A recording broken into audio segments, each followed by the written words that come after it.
Hello friends, welcome to my YouTube channel Shiksharth. जैसा कि आपको पता है कि पीजीटी केमिस्ट्री का पेपर 17 ऑफ अप्रैल को होने वाला है, तो उसके लिए हम जो पीजीटी केमिस्ट्री का 2025 का जो प्रीवियस ईयर का पेपर है वो हम डिस्कस कर रहे हैं। हमने फर्स्ट 15 क्वेश्चंस डिस्कस कर लिए हैं। अब हम नेक्स्ट आगे क्वेश्चन डिस्कस करेंगे।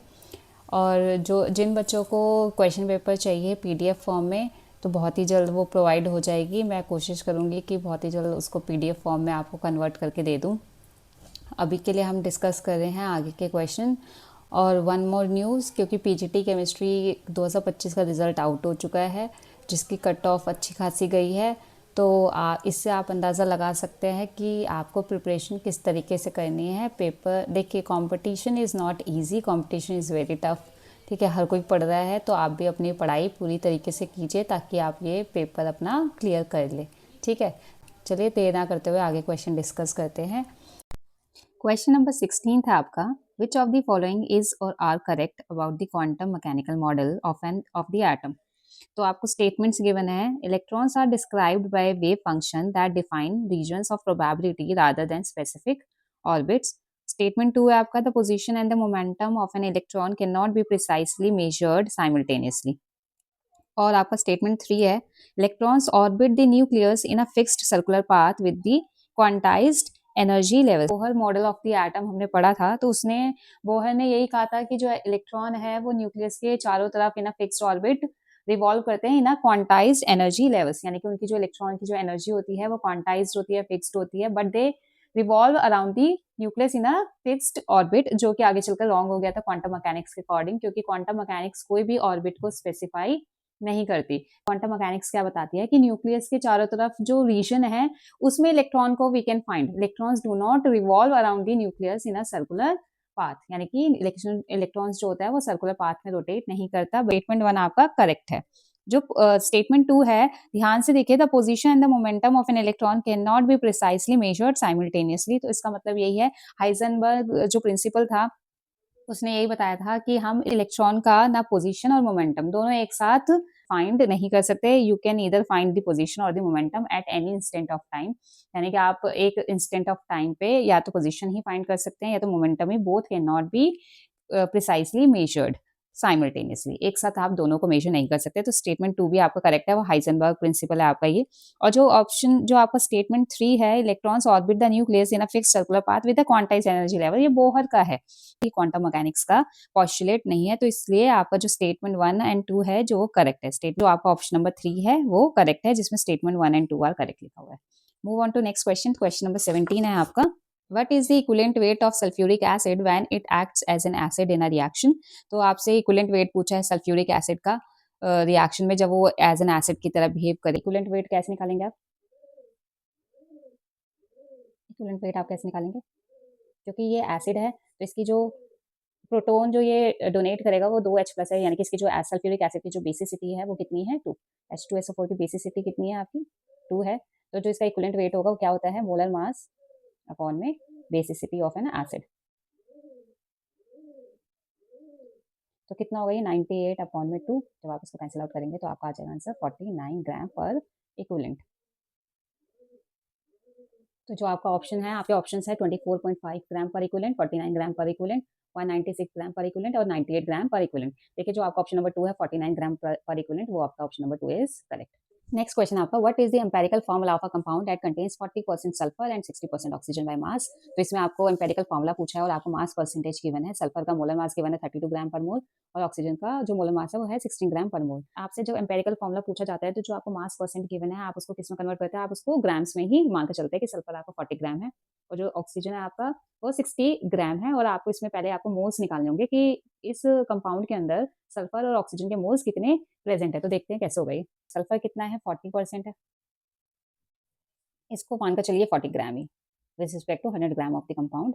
और जो ऑक्सीजन आपका वो कितना गिवन है? आपको 60% गिवन है और 60% मतलब 60 ग्राम आपको गिवन है। तो अगर मैं इसमें सल्फर के मोल्स निकालूं, सल्फर के मोल्स कैसे निकालेंगे आप?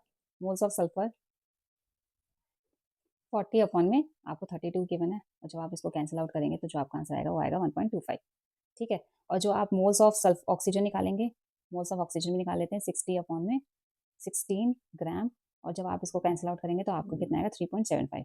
अगर मैं इसको सिंपलेस्ट होल रेशियो में कन्वर्ट करूँ तो सिंपलेस्ट होल रेशियो में आप कैसे कन्वर्ट करेंगे, जो 1.75 है 1.25 है, आप इन दोनों को 1.25 से डिवाइड कर दीजिए। अगर मैं इसको 1.25 से डिवाइड करूँ और इसको भी 1.25 से डिवाइड करूँ तो एक कट कर कितना आ जाएगा, ये तो हो जाएगा 1 और ये आएगा आपका 3। तो जो आपकी सल्फर और ऑक्सीजन की रेशियो आ गई वो कितनी आ गई, 1:3। तो जो आपका कंपाउंड बन गया वो क्या बन गया, SO3। यानी कि जो आपका ऑप्शन नंबर 1 है, option number 1 is correct, SO3। Next question आपका, complete the analogy Arrhenius base OH minus donor and Bronsted Lowry base आपसे पूछा क्या है। तो देखिए क्लास 11th में हमने पढ़ा था, क्लास 11th में क्या पढ़ा था, हमने 3 एसिड बेस थ्योरी पढ़ी थी, आर्हीनियस की पढ़ी थी और ब्रोंसिलॉरी पढ़ी थी एंड आपने लुईस एसिड बेस थ्योरी पढ़ा था। तो आर्हीनियस में आपने क्या पढ़ा था कि एसिड्स क्या होते हैं, एसिड्स वो होते हैं जो प्रोटोन डोनेट करते हैं और बेसिस क्या होते हैं जो OH minus donate hydroxide ion donate करते हैं। और नेक्स्ट थ्योरी में आपने ब्रोंसिलॉरी में क्या पढ़ा था कि जो आपके एसिड्स होते हैं वो प्रोटोन डोनेट करते हैं, H+ डोनेट करते हैं और जो बेसिस होते हैं वो प्रोटोन एक्सेप्ट करते हैं। ठीक है, और लुईस में क्या पढ़ा था आपने, जो एसिड्स होते हैं they are electron acceptor and जो बेसिस होते हैं वो आपके इलेक्ट्रॉन डोनर होते हैं। ठीक है, तो आपसे इसमें ब्रोंसिलॉरी पूछा है तो ब्रोंसिलॉरी में क्या होगा, तो ब्रोंसिलॉरी बेसिस क्या होते हैं, प्रोटोन एक्सेप्टर। तो जो आपका ऑप्शन नंबर 2 है, ऑप्शन नंबर 2 इज करेक्ट। देखिए जो क्वेश्चन नंबर 20th है उसमें डिस्क्रिपेंसी है। डिस्क्रिपेंसी कैसे है कि जो क्वेश्चन नंबर 17th है वो आपका रिपीट हो गया है। तो move on to next discipline. इसमें जो फर्स्ट क्वेश्चन है, फर्स्ट क्वेश्चन क्या है, Tyndall effect is most prominently observed in which type of the colloidal system. तो आपको देखो कोलॉइडल सिस्टम पूछा है, तो कोलॉइडल सिस्टम नाम ही बोल रहा है कोलॉइड्स है, तो सस्पेंशन जो आपको ऑप्शन दे रखे हैं, suspension is not a colloid, तो option number 1 is incorrect. Next है लाइफली कोलॉइड्स, हमने पढ़े थे। टिंडल इफेक्ट तो कोई कोलॉइडल सिस्टम है नहीं, तो टिंडल इफेक्ट तो ऑप्शन में ही नहीं आता, वाटर भी कंसिडरेशन में नहीं है। तो जो आपका ऑप्शन नंबर 2 है, option number 2 lyophilic colloids is correct. Next question आपका question number 2, according to the Le Chatelier's principle how will a rise in temperature affect an equilibrium reaction if forward reaction is endothermic reaction. आपको इसमें क्या बोला है, जो लीच-एटलियस principal के according आपको देखो रिएक्टेंट, आपको जो फॉरवर्ड ये it is in equilibrium with the product, और आपको बोला है द फॉरवर्ड रिएक्शन, जो फॉरवर्ड रिएक्शन है वो क्या आपकी एंडोथर्मिक है। फॉरवर्ड रिएक्शन एंडोथर्मिक है मतलब क्या है कि रिएक्टेंट में हीट, रिएक्टेंट जो है वो हीट एब्जॉर्ब कर रहे हैं तभी प्रोडक्ट दे रहा है। ठीक है, अगर आप मैं टेम्परेचर इंक्रीज करूँ, अगर मैं टेम्परेचर बढ़ाऊँ, अगर मैं टेम्परेचर बढ़ाऊंगी तो रिएक्टेंट साइड पे जो हीट है वो बढ़ेगी। अगर रिएक्टेंट साइड पे हीट बढ़ेगी तो ली-चार्टियर प्रिंसिपल क्या कहता है, जब भी इक्विलिब्रियम में कोई भी चेंज होगा तो इक्विलिब्रियम उस चेंज को अपोज करेगा। ठीक है, तो अगर मैं हीट बढ़ाऊंगी तो इक्विलिब्रियम क्या शिफ्ट, कहाँ शिफ्ट होगा, जहाँ पे हीट कम हो रही होगी, और हीट कम कहाँ पर हो रही है, प्रोडक्ट साइड में। तो जो आपका इक्विलिब्रियम है वो कहाँ शिफ्ट करेगा, इन दी फॉरवर्ड डायरेक्शन।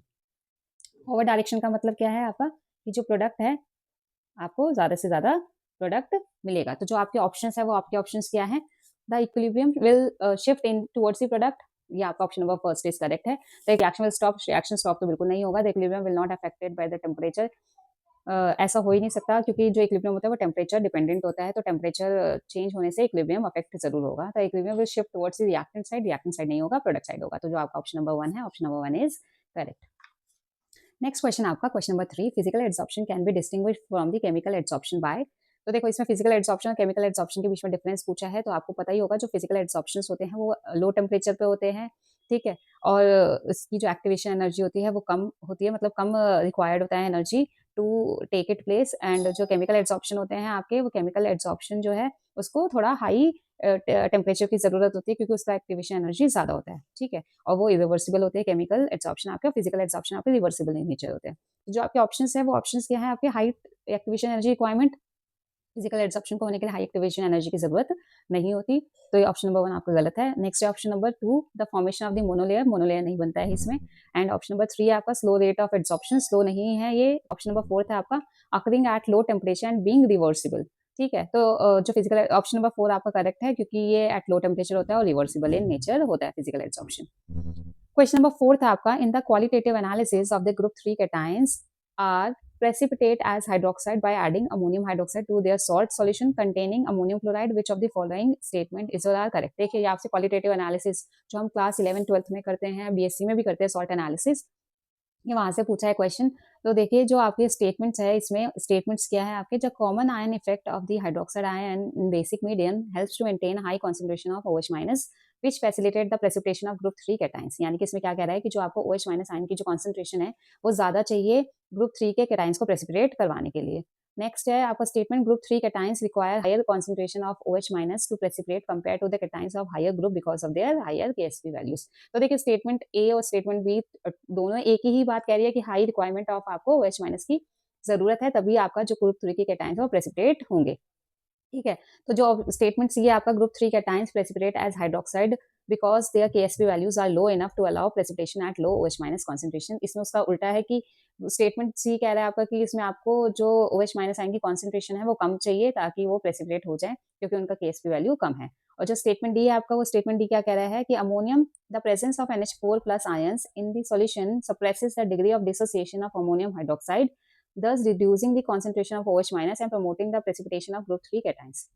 देखिए, जो स्टेटमेंट सी और डी है वो दोनों एक ही बात है, बस डी उसका सी का एक्सप्लेनेशन है। कैसे एक्सप्लेनेशन है? देखिए, जो आपका जो ग्रुप रिएजेंट है इसमें वो क्या है आपका, देखिए आप ग्रुप 3 में क्या ऐड कर रहे हैं, आपने अमोनियम हाइड्रोक्साइड ऐड किया है। अमोनियम हाइड्रोक्साइड क्योंकि एक वीक बेस है, तो ये इक्विलिब्रियम में आपके NH4 plus plus OH minus आए, ठीक है।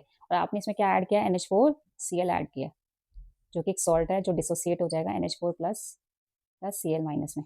तो देखिए, अगर आपने कॉमन आयन इफेक्ट पढ़ा है तो इसमें जो आपके सॉल्यूशन में है NH4 प्लस आयंस की जो कॉन्सेंट्रेशन है वो क्या हो गई, इंक्रीज कर गई। इंक्रीज करने की वजह से जो आपका इक्विलिब्रियम होगा वो कहाँ शिफ्ट कर जाएगा, बैकवर्ड।